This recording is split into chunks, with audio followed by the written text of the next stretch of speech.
नमस्कार मंडळी, आपला महाराष्ट्र या कार्यक्रमात आपल्या सगळ्यांचं मनापासून स्वागत आहे। स्वातंत्र्यवीर सावरकर असं म्हणतात, देहाकडून देवाकडे जाताना मध्ये देश लागतो।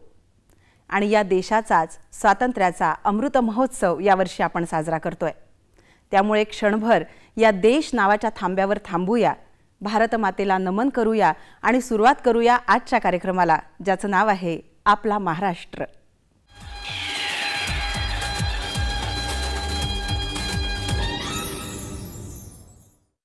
आपण सर्वच जण समाजाच्या विविध पातळ्यांवरती शाश्वत विकासाचा प्रयत्न करत असतो। राष्ट्रीय पर्यावरण अभियांत्रिकी संशोधन संस्था अर्थातच नागपूरची निरी शाश्वत विकासासाठी संशोधनाचं काम करते। या निरीच्याच वतीने कायमच लोकसहभागासाठी जनजागृतीचे कार्यक्रम आयोजित केले जातात। याच उपक्रमाचा एक भाग म्हणून प्राध्यापक अशोक जुवारकर व्याख्यानमाला निरीच्या वतीने आयोजित केली जाते। बघूया या व्याख्यानमालेची काही क्षणचित्र। शाश्वत जमीन व्यवस्थापन सुनिश्चित करण्यासाठी तसंच जमिनीच्या उत्पादकतेचा ऱ्हास रोखण्यासाठी लोकसहभागाची नितांत गरज असल्याचं प्रतिपादन मुंबई विद्यापीठाचे माजी कुलगुरू डॉक्टर संजय देशमुख यांनी केलं।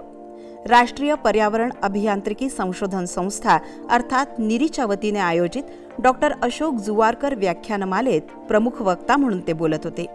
नागरिक, निसर्ग आणि हवामान याकरिता पर्यावरणाचा जीर्णोद्धार हा त्यांच्या व्याख्यानाचा विषय होता।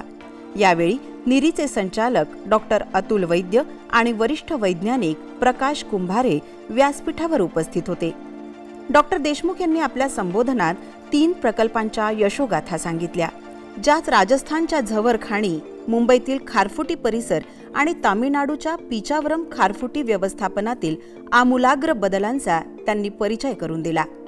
जैवविविधता केंद्रांचं जतन, उपवनांचं संरक्षण करण्यासह जमिनीच्या उत्पादकतेचा ऱ्हास रोखण्यासाठी लोकसहभागाची गरज असल्याचं ते म्हणाले। त्यासाठी पारंपरिक ज्ञानाची विज्ञान आणि तंत्रज्ञानासोबत सांगड घालायला हवी, असं मत त्यांनी स्पष्टपणे नमूद केलं। निरीने या देशामध्ये आपला जो एक ठसा उमटवलेला आहे, आपल्या कार्यातून, आपल्या टेक्नॉलॉजी बेस्ड सोल्युशन्स शोधण्याच्या प्रक्रियेतून, त्याच्यामध्ये मला असं वाटतं की या 21व्या शतकामध्ये भारताने पर्यावरण क्षेत्रामध्ये जागतिक पातळीवरती जी दखल घेण्याजोगत कामगिरी केलेली आहे, त्याच्यामध्ये निरीचं योगदान खूप मोठं आहे असं मला वाटतं। आणि डॉक्टर जुवारकरांच्या या कामाच्या पुढे जाऊन हे प्रेरणादायी काम कशा पद्धतीने आपल्या विद्यार्थ्यांमध्ये, आपल्या सहकाऱ्यांमध्ये रुजवता येईल, हा प्रयत्न निरी तर करत आहेच। आणि त्या माध्यमातून ज्या विदर्भामध्ये संतांच्या भूमीबरोबरच एक जाणकार आणि सक्षम असे राजकीय नेते पण तयार झाले आणि त्याचबरोबर विज्ञानाधिष्ठ अशी लोकं इथे कार्यरत आहेत, त्याच्यामुळे मला असं वाटतं की या तिघांच्या संगमातून एक वेगळं नवराष्ट्र निर्मितीचं काम या विदर्भाच्या भूमीतून आणि निरीच्या माध्यमातून सतत चालू राहील अशी मला खात्रीही आहे। डॉक्टर अशोक जुवारकर हे निरीतले एक प्रख्यात वैज्ञानिक होते आणि त्यांनी शेतीविषयक आणि पर्यावरणविषयक भरपूर काम केलं होतं। विशेषतः ज्या साईट्स डिग्रेड झालेल्या आहेत किंवा माइन्समध्ये किंवा बऱ्याचशा ठिकाणच्या ज्या साईट्स कंटामिनेटेड झालेल्या आहेत किंवा खराब झालेल्या आहेत, त्याच्या रिस्टोरेशनसाठी म्हणजे झाडी प्लांटेशन लावून इकॉलॉजिकली त्याला कसं पूर्ण करता येईल आणि पुन्हा रिज्युविनेट किंवा त्याला पूर्ण एस्टॅब्लिश करता येईल, याच्यावर बरंचसं कार्य सुरुवातीला केलं होतं। दुर्दैवाने 1996मध्ये एका विमान अपघातात डॉक्टर जुवारकर यांचा आकस्मिक मृत्यू झाला आणि त्यांच्या स्मृतिप्रित्यर्थ दरवर्षी 14 जुलैला आम्ही निरीमध्ये जुवारकर मेमोरियल लेक्चर हे अरेंज करत असतो। आम्ही जे हे कार्यक्रम आयोजित केलं त्याच्यामध्ये काय दिशा असू शकते, काय आम्ही रिसर्च कॉन्ट्रीब्यूट करू शकतो आणि निरी कोणत्या दिशेने जाऊ शकते, त्याच्यावर आम्ही जे आहे आम्ही जे आम्हाला आज व्याख्यान झालं याच्यावर, तर त्याच्यातून बरंचसं आम्हाला एक दिशा मिळाली की आम्ही जे बॅरन लँड्स आहेत, जसं मी पहिले सांगितलं, किंवा जे आमचे डिग्रेडेड लँड्स आहे, म्हणजे ज्या लँडवर आम्ही काहीच करू शकत नाही, ज्याला आपण मराठीमध्ये म्हणतो की उपजाऊ नाहीत त्या, तर त्याच्यावर आपण कसं एक ग्रीन फॉरेस्ट कव्हर म्हणा किंवा प्लांटेशन करून त्याला कसं अर्थशास्त्राच्या दृष्टीने आम्ही कसं डेव्हलप करू शकतो, तर ह्या सर्व गोष्टी लक्षात घेऊन आम्ही हे काम, म्हणजे आमचं जे आज मुख्य जे व्याख्यान होतं त्याच्या मागचा उद्देश हे होता आमचं. मंडळी, उपराजधानी नागपूर जशी संत्रानगरी म्हणून प्रसिद्ध आहे, त्याचप्रमाणे ती प्रसिद्ध आहे हातमागासाठी देखील. नागपूरचं हातमाग क्षेत्र आणि इथे तयार होणारं कापड हे जगविख्यात आहे. भारतीय स्वातंत्र्याचा अमृत महोत्सवाचं औचित्य साधून नागपुरात 75 फूट कापडाची निर्मिती करण्यात आली आणि हे अखंड कापड आहे. काय म्हणता, विश्वास बसत नाहीये? चला तर मग आमच्यासोबत. हातमाग महामंडळाच्या आयुक्त शीतल तेली उगले यांच्या संकल्पनेतून जगात पहिल्यांदाच अकुशल जनसहभागातून 75 फूट अखंड वस्त्राची निर्मिती करण्यात आली आहे. नागपूरमध्ये झालेल्या या यशस्वी प्रयोगात 1426 लोकांच्या सहभागातून 108 दिवसात महाराष्ट्र राज्य हातमाग महामंडळाने या आगळ्या वेगळ्या रेकॉर्डला गवसणी घातली. यावर्षी आपण सर्व भारतीय जो भारतीय स्वातंत्र्याचा अमृत महोत्सव 75 वर्षांच्या निमित्तानं साजरा करत आहोत, तर तो एक वेगळ्या पद्धतीनं आणि आजवर कोणी केला नसेल अशा पद्धतीनं साजरा करण्यासाठी म्हणून एक संकल्पना राबवतोय. तिचं नाव आहे एकतेचे वस्त्र किंवा फॅब्रिक ऑफ युनिटी. तर काय आहे हे फॅब्रिक ऑफ युनिटी? आपणा सर्वांना माहीत असेल की आपला देश हा 18व्या शतकापर्यंत संपूर्ण जगावरती वस्त्रोद्योगामध्ये अधिराज्य गाजवणारा होता. त्यानंतर मोठ्या प्रमाणात यांत्रिकीकरणाचं युग आलं, परंतु हातमागाच्या वस्त्रांच्या जी काही क्वालिटी आहे, त्यांचं जे काही मोल आहे, तर ते काही कमी झालेलं दिसत नाही. परंतु या हातमागाच्या वस्त्रांना सगळ्या भारतीयांपर्यंत, जास्तीत जास्त लोकांपर्यंत आणि खास करून नव्या पिढीपर्यंत पोहोचवण्यासाठी हे हातमागाचं वस्त्र किंवा एखादी साडी किंवा एखादी जे काही कापड असेल ते बनतं, तेव्हा त्याच्यामागे किती मोठे श्रम, परिश्रम, कलात्मकता ही त्या विणकरांची जोडलेली असते, ह्याची जाणीव सर्वांना व्हावी. आणि या विणकरांच्या, हातमागावरती कलाकारी करणाऱ्या कलाकारांच्या जी काही कष्ट आहेत, श्रम आहेत, त्यांना एक मानाचा मुजरा करण्याच्या भावनेमधून ही एकतेच्या वस्त्राची संकल्पना पुढे आली. विशेष म्हणजे या प्रयोगाची नोंद आशिया बुक ऑफ रेकॉर्ड्स आणि इंडिया बुक ऑफ रेकॉर्ड्समध्ये अधिकृतपणे करण्यात आली आहे. जनसहभागातून विणलेल्या या वस्त्राची लांबी मोजण्यासाठी आशिया बुक ऑफ रेकॉर्ड आणि इंडिया बुक ऑफ रेकॉर्ड्स या दोन्ही संस्थांचे पदाधिकारी स्वतः उपस्थित होते. या उपक्रमात 75 फूट कापड तयार करण्याचं उद्दिष्ट ठेवण्यात आलं होतं, मात्र प्रत्यक्षात 98 फुटांचं वस्त्र तयार करण्यात आलंय. अशा प्रकारचा रेकॉर्ड याआधी कुणीही केलेला नसल्यामुळे आशिया बुक ऑफ रेकॉर्ड आणि इंडिया बुक ऑफ रेकॉर्ड्स या दोन्ही संस्थांनी त्याची नोंद घेण्यासाठी नव्याने वर्गवारी निर्माण केली.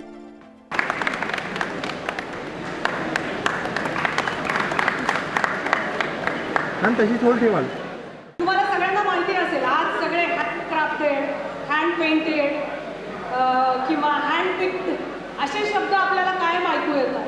तर तसंच हे हँड वोवन आहे. एकदा हातमागावरती बनलेले एक वस्त्र हे दुसऱ्या वस्त्रासारखं नसतं कधी. जसं तुम्ही ऐकलं असेल की खरा जो मोती असतो, नॅचरल पर्ल, ते 2 मोती सारखे नसतात. तशीच हातमागावरची वस्त्र त्या स्वतः कारागिरांनी बनवली तरी ती 2 सारखी नसतात. तर असा युनिक पीस, असं एकमेव वस्त्र, अद्वितीय वस्त्र जे तुमच्याकडे असेल, तर त्या वस्त्राच्या खरेदीमधून आमच्या विणकरांच्या चेहऱ्यावरती काही हसू फुलण्यासाठी त्याची मदत होते. आपल्या दृष्टीने वस्त्र ही अत्यंत महत्त्वाची असतात, म्हणजे they are like our second skin. तर आज ते नुसतं सेकंड स्किन नाही, ते फॅशन स्टेटमेंट्स आहेत. म्हणजे ह्या विणकरांनी बनवलेली कपडे मोठ्या मोठ्या सेलिब्रिटीजच्या अंगावरती जातात, पण ते ज्यांनी बनवलेलं आहे त्याचा चेहरा कोणालाही माहीत नसतो. म्हणून आम्ही महा हँडलूममध्ये जी आमची साडी असेल किंवा सिल्कचं प्रॉडक्ट आहे, त्याच्यावरती आम्ही विणकर कार्ड लावतो. म्हणजे ते वस्त्र कुठल्या विणकरांनी बनवलं आहे त्याचा फोटो, त्याची माहिती आणि या सगळ्या डिटेल्स असतात.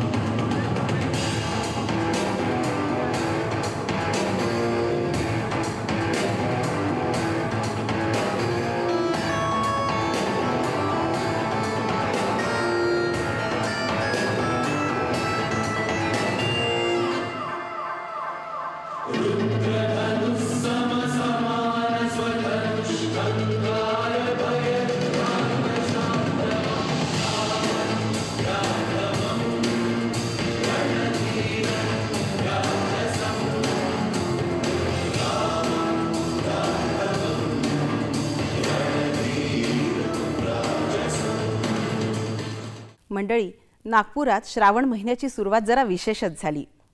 खणखणीत नृत्य पदन्यास, सुंदर शहनाईचे सूर आणि तितकीच खणखणीत रागदारी. अर्थातच निमित्त होतं 31व्या डॉक्टर वसंतराव देशपांडे संगीत समारोहाचं.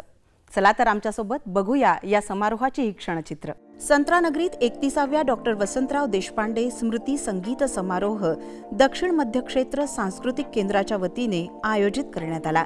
नागपुरातील डॉक्टर वसंतराव देशपांडे स्मृती सभागृहात आयोजित या संगीत समारोहाचं उद्घाटन मध्य भारताचे प्रसिद्ध तबलावादक राजू गुजर, महफिल संस्थेचे संस्थापक ॲडव्होकेट दिनकर कुकडे, प्रसिद्ध शहनाई वादक पद्मश्री पंडित डॉक्टर एस बल्लेश भजंत्री आणि दक्षिण मध्य क्षेत्र सांस्कृतिक केंद्र नागपूरचे निदेशक डॉक्टर दीपक खिरवडकर यांच्या हस्ते करण्यात आलं. समारोहाचं उद्घाटन झाल्यानंतर कार्यक्रमात प्रथम प्रस्तुती चेन्नईचे सुविख्यात पद्मश्री पंडित डॉक्टर एस बल्लेश भजंत्री आणि त्यांच्या चमूने शहनाई वादनातून दिली.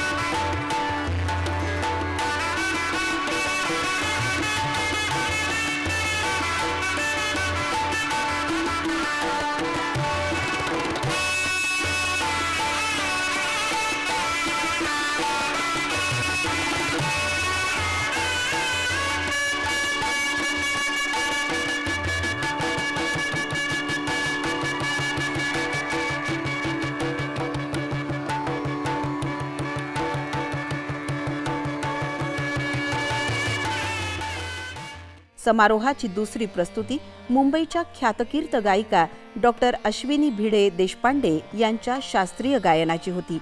त्यांच्या शैलीदार गायनाने कानसेन अगदी तृप्त झाले.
मंडळी, आपला महाराष्ट्राचा हा प्रवास असा सुरू राहणार आहे, पण या प्रवासात घेऊया एक छोटीशी विश्रांती.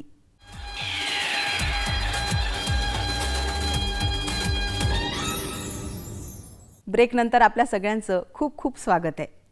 कारगिल हा शब्द नुसता उच्चारला जरी, कानांवर जरी पडला तरी प्रत्येक भारतीयाच्या अंगावर रोमांच उभे राहतात. कारगिलच्या युद्धात भारतीय लष्करानं गाजवलेल्या शौर्याची आठवण नकळत ताजी होते आणि प्रत्येकाचा हात भारतीय लष्कराला सलाम करण्यासाठी वर जातो.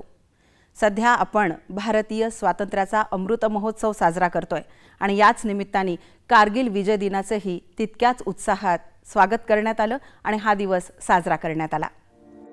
आझादी का अमृत महोत्सवाअंतर्गत कारगिल विजय दिनानिमित्त भारत सरकारच्या माहिती आणि प्रसारण मंत्रालयाच्या केंद्रीय संचार ब्युरोच्या क्षेत्रीय कार्यालयाच्या वतीने विशेष जनजागृती कार्यक्रमाचं आयोजन करण्यात आलं. हिंगणा मार्गावरील Priyadarshini Lokmanya Tilak institute of management studies and research या संस्थेच्या संयुक्त विद्यमाने आयोजित करण्यात आलेल्या या कार्यक्रमात मेंटेनन्स हेडक्वार्टर्सचे command engineer helicopter group captain GVG Yugandhar यांनी मार्गदर्शन केलं. Today we have got very high level of equipment. Like the ma'am also has mentioned, the Jawans were trying to go upslope. and the enemies were at the top of the hills. Okay, so today we have got UAVs, drones we call. So drones we can launch. We have got UCAVs, unmanned combat aerial vehicles. They carry weapons with them. So anybody who is trying to occupy, first thing is they can't dare, because this kind of equipment is available. आपला देश शस्त्र आणि त्या संबंधित तंत्रज्ञानात अधिक समृद्ध झालाय आणि आपण कोणत्याही परिस्थितीला तोंड देण्यास सक्षम असल्याचं प्रतिपादन त्यांनी केलं। यावेळी MIDCच्या पोलीस अधिकारी श्रद्धा भोपळे, केंद्रीय संचार ब्युरो पुणे प्रादेशिक कार्यालयाचे संचालक भरत देवमणी, प्रियदर्शिनी महाविद्यालयाचे प्राचार्य कार्तिक उत्तरवार, जिल्हा सैनिक कल्याण अधिकारी डॉक्टर शिल्पा खरपकर यांच्यासह संबंधित क्षेत्रातील पदाधिकारी प्रामुख्याने उपस्थित होते। बच्चे बहुत मोटिवेटेड हैं, बच्चे बहुत वेल कंडक्टेड हैं एंड वेल एजुकेटेड भी हैं, तो उनके साथ ये मोमेंट शेयर करना बहुत अच्छा लगा। और आज का दिन में नेशनल विल और नेशनल पावर जो है ये यूथ से ही बनता है, तो हर यूथ को इनोवेटिव मेथड्स डिवाइस करके नेशनल डेवलपमेंट में, नेशनल सिक्योरिटी इम्प्रूव करने में सहयोगिता देने का ज़रूरत है। तो पूरा स्टूडेंट्स का मेरा यही सजेशन है, वो ड्रग्स से दूर रहे, सोशल फैब्रिक को डैमेज ना करें और लिविंग बियॉन्ड मीन्स खर्चा ज़्यादा करना जितना कमाते हैं और वो करना नहीं है, और अपना पेरेंट्स को भी तकलीफ़ ना दें अपना पीयर प्रेशर में। तो सब लोग अपना विद इन द मीन्स रह के अच्छा सा पढ़ाई करके नॅशनल डेव्हलपमेंट में सहायता दें। कारगिल विजय दिवस ह्या दिवसाबद्दल काय बोलायचं। 1999 साली जेव्हा आपलीच काही टोकावरची छावणी पोस्ट आपल्या पाकिस्तानी आर्मीनी म्हणजे जे दुश्मन आहेत त्यांनी टेकओव्हर केले, त्यांच्यापासून वापस घेण्यामध्ये जे भारतीय सैन्याने आपलं पराक्रम आणि शौर्य दाखवलं आहे त्याचं हे उदाहरण। पूर्ण देश आज कारगिल विजय दिवस मनवत आहे। सगळ्यांची डोळे थोडेफार नमलेले आहेत, कारण हा विजय मिळवण्यासाठी जे आपल्याला गमवावं लागलं ते बहुतेक आपण परत वापस मिळवू शकत नाही। पण असं म्हणतात ना की कुणाचं हुतात्म्य आणि त्याचं ते शहीदपण जर तुम्हाला खूप चांगलं मनवायचं असेल तर त्याला मनापासून श्रद्धांजली अर्पण करा। आणि आज माझ्याकडून आणि माझ्या देशातल्या सगळ्या नागरिकांकडनं शतशत नमन।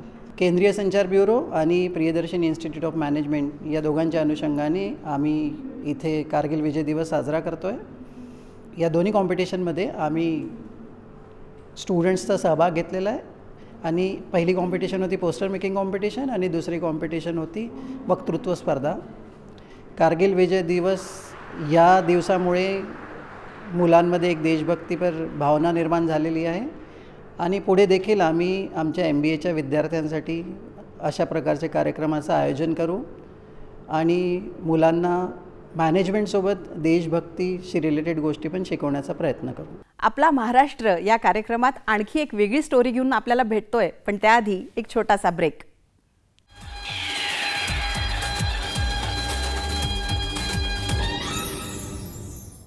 ब्रेक नंतर आपल्या सगळ्यांचं खूप खूप स्वागत आहे। भारतीय स्वातंत्र्याचा अमृत महोत्सव सध्या देशाच्या कानाकोपऱ्यात साजरा होतोय। नागपुरात देखील नागपूर मध्यवर्ती संग्रहालय आणि महाकल्प आर्टिस्ट अकादमीच्या वतीने एका विशेष चित्र प्रदर्शनीचं आयोजन करण्यात आलं होतं। चला आमच्यासोबत बघूया या प्रदर्शनीची काही क्षणचित्र। नागपूरचं मध्यवर्ती संग्रहालय आणि महाकल्प आर्टिस्ट अकादमी यांच्या संयुक्त विद्यमाने आयोजित समूह चित्र प्रदर्शनाचं उद्घाटन ज्येष्ठ सामाजिक कार्यकर्ते आणि वनराई संस्थेचे अध्यक्ष गिरीश गांधी यांच्या हस्ते करण्यात आलं। या कार्यक्रमाला प्रमुख पाहुणे म्हणून सामाजिक कार्यकर्ते आणि उद्योजक विलास काळे यांची उपस्थिती होती, तर शासकीय कला आणि अभिकल्प महाविद्यालयाचे अधिष्ठाता भारत गठरी हे देखील विशेषत्वाने उपस्थित होते। पु ल देशपांडे हे फार प्रसिद्ध आपल्या इथले कलावंत लेखक नाटककार होऊन गेलेत। ते असं म्हणाले की प्रत्येक व्यक्तीच्या जीवनामध्ये त्याची उपजीविका चालावी म्हणून त्याचा काहीतरी उद्योग व्यवसाय त्याला अतिशय आवश्यक असतो, तो त्यांनी केला पाहिजे। त्याच्यामुळे त्याचा चरितार्थ चालत असतो, जीवन त्याच्यामध्ये चालत असते। जीवन जगण्यासाठी त्याच्या नोकरीची किंवा त्याच्या व्यवसायाची त्याला मदत होत असते। पण पु ल देशपांडे पुढे असं म्हणतात की जीवनामध्ये प्रत्येक व्यक्तीला व्यक्तीची दोस्ती जी आहे, संगत जी आहे, कोणत्या तरी कलेशी असले पाहिजे. ती संगीताशी असो, चित्रकलेशी असो, नाटकाशी असो, साहित्याशी असो, कोणत्या तरी जर तुमची कलेशी जर तुमची मैत्री असेल तर जीवन कशासाठी जगायचं हे तुम्हाला ती कला शिकवत असते.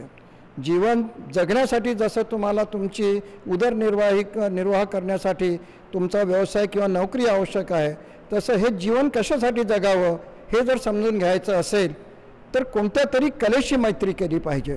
या शहरामध्ये एक कला चळवळ सुरू आहे ही फार मोठी आनंदाची गोष्ट आहे. कारण की कोणत्याही एखाद्याचं नगरीचा विकास होत असताना महत्त्वाचं अंग जे आहे कला आणि संस्कृती हे प्रकर्षाने समोर आणायचं काम आणि ती जबाबदारी आपली आहे. आणि या ठिकाणचे सर्व कलावंत ही जबाबदारी पेलत आहेत, ते दिसत आहे. या ठिकाणी ती चळवळ राबवली जात आहे. ही फार सकारात्मक हा विचार घेऊन जी जमलेली मंडळी आहे यांना मी धन्यवाद देतो की ही चळवळ या ठिकाणी या अकादमीच्या निमित्ताने, माच्या निमित्ताने आपण सुरू केलेली चळवळ निश्चितच आपल्याला या नागपूर शहराच्या विकासामध्ये महत्त्वपूर्ण योगदान देणार आहे.